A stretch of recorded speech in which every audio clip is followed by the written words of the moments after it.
Hustle and grind 24/7. Jump and build your wings on the way down. Embrace the suck. Embrace the pain. Can that help you get stuff done? Yeah, of course it can. Is it the only way to accomplish your goals, to design a business, to design a lifestyle that you want? No.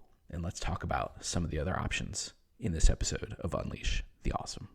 Welcome to Unleash the Awesome with Dave Gambrill. All of us have unique skills, talents, and abilities that aren't being used to their full potential. Our mission is to share the people, tools, apps, and other resources that will help you unleash your awesome on the world.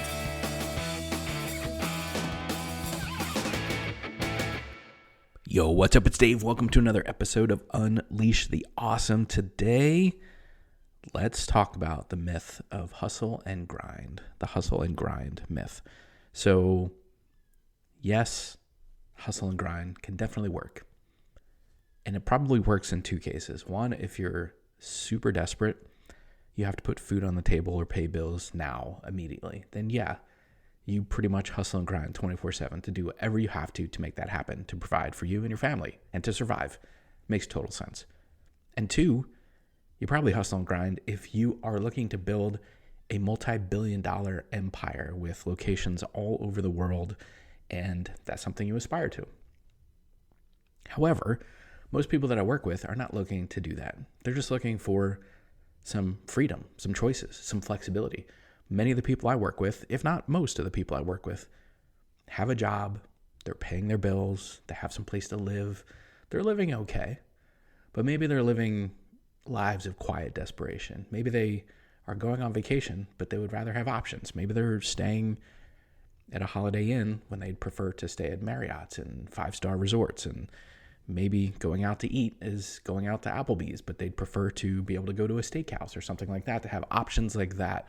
For many people, that's what they're looking to do. They're looking to upgrade their choices, and they're looking to have more freedom and flexibility. That's what Tim Ferriss calls lifestyle design in his book, The 4-Hour Workweek. If you have not read it, I highly, highly, highly recommend it. Yes, the title kind of puts a lot of people off. Sounds like a slacker, but read the book. You'll figure out what he's talking about. And then maybe you can purposely design something, design a lifestyle that you want and you need. And that's essentially what I've done since I read that book. It changed everything about how I went about doing the things I need to do. So let's talk about this hustle and grind thing, right? Again, hustle and grind will work in a couple cases, but for most people, that's not required. Is there going to be hustle required? Yes. Are you going to have to grind a little bit? Yes. But is it a 24/7 thing? No. A lot of the things you need to do to be successful, especially if you're playing the long game, if you have a little bit of a time horizon here, more than just a couple weeks, if you're playing the long game, then it's not always hustle and grind. Maybe you sacrifice an hour of sleep here and there. Maybe you work a little harder on a vacation day than you would otherwise. But really, all this is making simple choices and sacrifices on a consistent basis. So Tony Robbins talks about this thing called NET, no extra time. Right? How do you take advantage of NET, no extra time? So if you are working a 9-to-5 job or have some job where you're trading hours for dollars, and so you have to be there and you're being watched and you have to produce, right? Okay, so you can't do things during that time. You have to figure out how to build your side hustle, how to build your business outside of that. So for a lot of people, what you could do, instead of listening to the radio on the commute to work, you could listen to business podcasts or mindset podcasts. Hell, hopefully you're listening to this podcast while you're doing that. Maybe during your morning routine, you're working out, you're getting dressed, you're taking a shower. Instead of listening to Howard Stern or ESPN sports stuff, maybe you could listen to business podcast. Maybe you could be listening to an audiobook that will help you build your business. Maybe you'll listen to the 4-Hour Workweek by Tim Ferriss. I'll leave a link in the show notes for Audible if you want to try it. Simple things like that. As you're building your business, maybe you need to build your sales page and get your email list going and build your lead magnets, your opt-in magnets, things like that. Maybe you have kids and a family and everything's going crazy in your house once 7 o'clock rolls around. So maybe you get up an hour earlier, half hour earlier. You get your workout in, whatever, and then you sit at your computer for a dedicated 30 minutes and you say, okay, let me figure out Kajabi today. Let me figure out Clickfunnels today. Let me figure out how to build this thing. And you work hard for 30 minutes and then you shut it off, and then you got to go do the rest of the thing that you got to do in your life, in your world. You go to work, you take care of the family, the kids, whatever. And then you come home and you be a good parent, spouse, partner, whatever your situation is. You have dinner, maybe you go coach the kids in soccer practice, whatever. Everybody gets in bed, and instead of watching Netflix at night or watching the 27th Marvel movie on Disney Plus or wherever it's available, you spend a half hour continuing to work on your email list, your sales page, your opt-in page, taking a course. Maybe you're taking one of the courses I offer. Maybe you're checking out my digital marketing mentorship Facebook group and learning some things about your business, right? Don't get trapped though in just the always learning phase. You got to be doing. So what I tended to do, I wasn't a good doer first thing in the morning when I was working my full-time job and building my side hustle and eventually building it into the empire that it is today. I would just read really good stuff in the morning that was working on my mindset or my skill set or my tool set. What are some of the tactics and strategies I need to be working on that would prime my brain for the entire day? So I'm like, oh, okay. So then when I'm going out doing my work, there are times in your day where you're sitting there and there's nothing going on, right? You've done your hard work and maybe you're waiting for the next customer, or you're waiting for the next call, or maybe you're on a coffee break or a lunch break and you're just sitting there. And instead of daydreaming, I would be focused on the thing that I read in the morning. I was like, oh, how can I do this? How can I figure this out? Right? And with the technology we have available now, you can pull out your phone and jot down some notes in Evernote or on your Trello board or whatever it is you're using and move that idea along over the course of the day. Listen, I'm not saying build your side hustle on your employer's dime, right? There's a difference here. Be a good employee. Hit all your numbers, hit your metrics, knock them out of the park, right? But we all know there's these moments in your day that could just get away from us. So on your lunch break at work, go out, eat something quick, pack your lunch, get some protein in, right? Save some money. Instead of going out to eat, you can invest that in your side hustle. And then go walk around the building and listen to a podcast or focus on building your business or get on a coaching call with your coach or whatever, right? Fit these things into your day. If they're a priority, you'll make them happen. If they're not, you'll make an excuse. None of that stuff that I just mentioned is hustle and grind stuff, right? So get up at 4 o'clock in the morning and go to bed at 2 in the morning and live on 2 hours of sleep. Like, that is not sustainable. Even most of the people I know that do the hustle and grind thing, they have destroyed relationships and marriages and probably blown up multiple businesses and usually their health in the process. Like, that's not a sacrifice that I'm willing to make. I don't want to do that.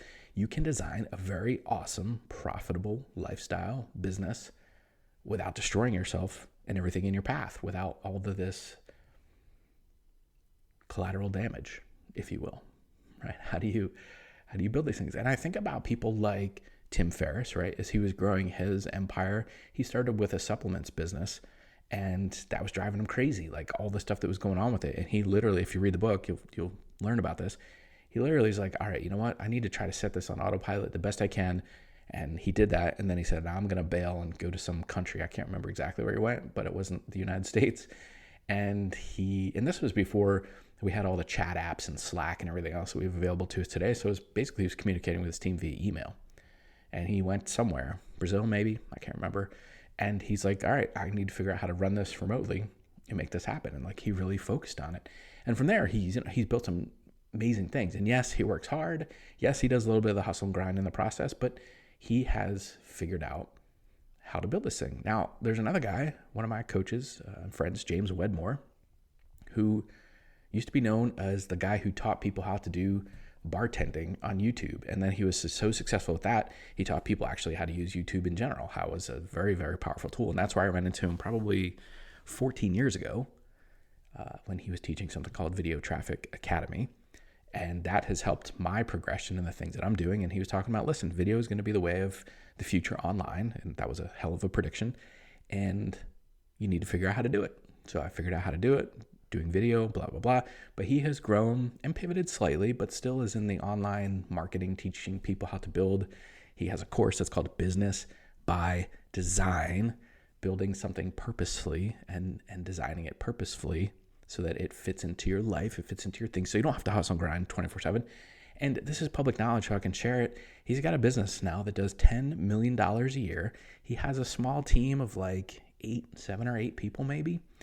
And he's doing okay for himself. He's got a couple properties he's invested in where he's got some Airbnb things going on. He's got some streams of income coming from them. He's working on converting, I think it's a Sprinter van, but he's doing some kind of van conversion right now, like as a hobby. He lives very well. He does pretty much what he wants when he wants because he's designed it that way. Hustle and grind is optional, okay? Again, are there late nights? Are there early mornings? Of course there are. But this is very much like if you've heard successful people who are very fit and they are fit over time, right? They have fitness, they eat well, they tend to do it over the long term, right? You could do a starvation thing, you could work out hard for 90 days and, build some muscle mass. But most of the people who are fit over the long term, they're not doing crazy stuff. They're not in the gym 4 hours a day. They're not doing all of this crazy meal prep stuff. They have made very simple choices that they can fit into their day to make it sustainable over the long term. And so if your time horizon is long term, if you're playing the long game, if you're designing, right, if you're not trying to leave your job today, you're not trying to leave your job tomorrow. Like even when I left, and you can listen to some of the previous podcast episodes, I decided I was going to leave corporate America and I gave myself a 2-year timeline, right? So I set a benchmark 2 years out, timeline 2 years out, but then I worked backwards and set other timelines and deliverables and benchmarks in there and said, okay, I have to make X amount of revenue from my side hustle to have proof of concept on this date, and then I need to replicate it on this date, and then I need to replicate it again with a client or customer that was outside of people that I already knew, right? Because some of the first things I did, there were people I already knew, and they were like almost doing me a favor, I guess, but I knew that they would pay for the stuff I was doing. I had a proof of concept going, and then I said, okay, let me do some other things, right? So I put these benchmarks in place, but it's playing the long game. I wasn't looking to do it in 2 days, even 2 months, right? 2 years. And then I said, okay, let me build something sustainable. So I focused on putting revenue in place. I started putting recurring revenue things in place so that if I was going to do the work, I would continue to get paid on it.